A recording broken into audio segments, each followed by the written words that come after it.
சீரியல்களின் full எபிசோடுகளை Sun டிவியில் ஒளிபரப்பான உடனே எக்ஸ்க்ளூசிவாக சன் நெக்ஸ்டில் மட்டும் ஃப்ரீயா பாருங்கள். அவன் கண்ணம் பழுக்கிற மாதிரி உடனே நீங்க ஒரு அறை அரைஞ்சிருக்கணும் சார். என்ன பத்தி உங்களுக்கு தெரியாதா சார்? எந்த புத்துக்குள்ள எந்த பாம்பு இருக்குன்னு யாருக்கையா தெரியும் சார்? நீங்களே இப்படி என்ன சந்தேகப்பட்டா நான் வேற எங்க சார் போக முடியும்? எங்கேயும் போக முடியாது. போனா ஜெயிலுக்கு தான் போகணும். சார், யாரோ என்ன பத்தி உங்ககிட்ட தப்பு தப்பா சொல்லியிருக்காங்கன்றது மட்டும் தெளிவா தெரியுது சார். முதல்ல இந்த மாதிரி அக்கௌண்ட் செக்ஷன்ல வேலை பார்க்கறவங்கள சுத்தி இருக்க 4 பேரு தப்பா தான் சார் சொல்லுவாங்க. ஆனா நான் உங்களோட விசுவாசி சார். இந்த பாருங்க சார், நான் எப்பவுமே நேர்மையா தான் சார் இருக்கேன்.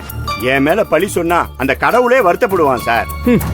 உன் பெருமைய நீயே பேசிக்கிட்டு இருக்காத. உன்னை பத்தி மத்தவங்க பெருமையா பேசுறபடி வேலை செய். அப்படிதானே சார் நான் இது வரைக்கும் செஞ்சுக்கிட்டு இருக்கேன். அத நீ அப்படியே ஃபாலோ பண்ணிக்கோ. சரிங்க. உன்கிட்ட ஒரு முக்கியமான விஷயத்த பத்தி பேசதான் வர சொன்னேன். என்ன விஷயம் சார்? முதல்ல உட்காரியா. யோ, கிட்ட வாயா. சொல்லுங்க சார்.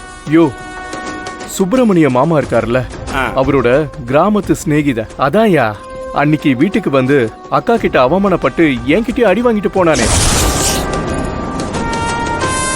அவன் விஷயம் பத்தி தான் உன்கிட்ட பேசணும். அந்த ஆளை பத்தி பேசுறதுக்கு என்ன சார் இருக்கு? அவனை பத்தி பேசுற அளவுக்கு வச்சுட்டான். அவன் இப்ப சென்னைக்குள்ளதான் எங்கேயோ இருக்கான். ஆனா எந்த ஏரியாவுல குடும்பத்தோட இருக்கான்னு தெரியல. ஆஹா, அந்த மாணிக்கம் பைய சுப்பிரமணியம் சாரை நேரில் பார்த்துட்டான்னா இத்தனை வருஷமா நான் மாசம் அனுப்புகிற பணத்தோட விவரத்தெல்லாம் சுப்பிரமணி சார்கிட்ட சொல்லிடுவான். அப்படி மட்டும் அவன் சொல்லிட்டான்னா நான் இது வரைக்கும் பண்ண பண மோசடியெல்லாம் சுப்பிரமணியம் சாருக்கு தெரிஞ்சு போயிடும். அது நடக்காமல் இருக்கணும்னா அந்த மாணிக்கம் இந்த ஊரை விட்டு ஓடணும். அதுக்கு இந்த ஆளோட நான் கூட்டு சேரணும். அப்போ தான் அவனை ஊரை விட்டு விரட்ட முடியும்.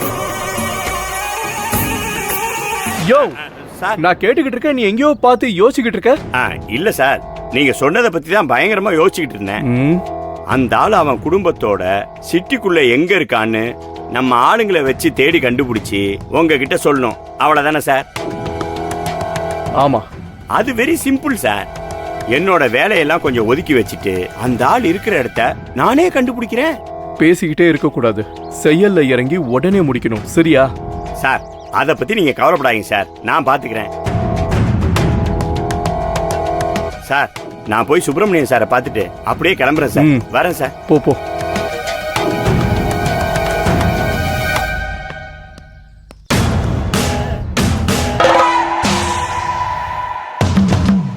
இந்த ஆளு சொன்ன மாதிரியே வேலையை முடிப்பானா இல்ல சொதப்பிடுவானான்னு தெரியலையே.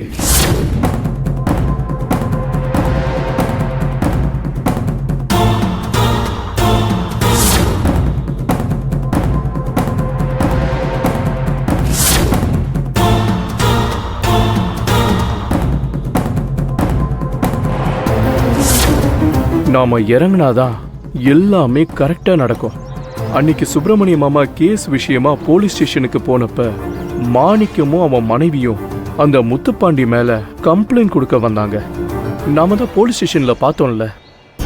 இன்ஸ்பெக்டர் கிட்ட போன் பண்ணி அவன் கம்ப்ளைண்ட் கொடுத்த காப்பில இருக்கிற அட்ரஸை கிட்ட கொடுக்க போறாரு. எதுக்கு சுத்தி வளைச்சு ஆளை வச்சு நாம தேடணும்? எதுக்கு தேவையில்லாம தேடி தெரு தெருவா ஓடணும்?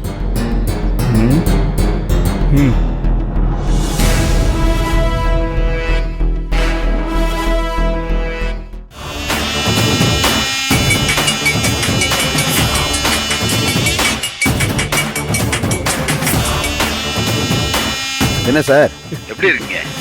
நான் நல்லா இருக்கேன். நீங்க எப்படி இருக்கீங்க? நானும் ரொம்ப நல்லா இருக்கேன் சார். காரணம் இல்லாம கால் பண்ண மாட்டீங்களே. என்ன சார் விஷயம், சொல்லுங்க. உங்ககிட்ட இருந்து ஒரு ஹெல்ப் வேணும், அதான் சார். சொல்லுங்க சார். நீங்க கேட்டு நான் பண்ணாம இருப்பேனா? அன்னைக்கு ஒரு நாள் என் மாமா கேஸ் விஷயமா உங்களை பாக்கிறதுக்கு நான் ஸ்டேஷனுக்கு வந்திருந்தேன்ல, உங்களுக்கு ஞாபகம் இருக்கா சார்? ஆமாமா, நல்ல ஞாபகம் இருக்கு. சொல்லுங்க சார்.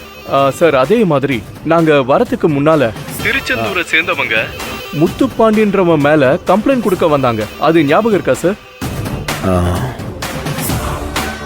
அதுவும் ஞாபகம் இருக்கு சார். அந்த முத்துப்பாண்டி பயிரை தான் சார் தேடிட்டு இருக்கோம். அது சம்பந்தமா நீங்க என்ன சார் தெரிஞ்சுக்கணும்? அந்த கம்ப்ளைண்ட் கொடுத்த ஒரு பேரு மாணிக்கம். அவர் உங்ககிட்ட எல்லா தகவலும் கொடுத்திருப்பாரு. இப்ப அவரு எங்க இருக்காரு? அவரோட அட்ரஸ் கொஞ்சம் சொல்ல முடியுமா? கண்டிப்பா கொடுக்குறேன் சார்.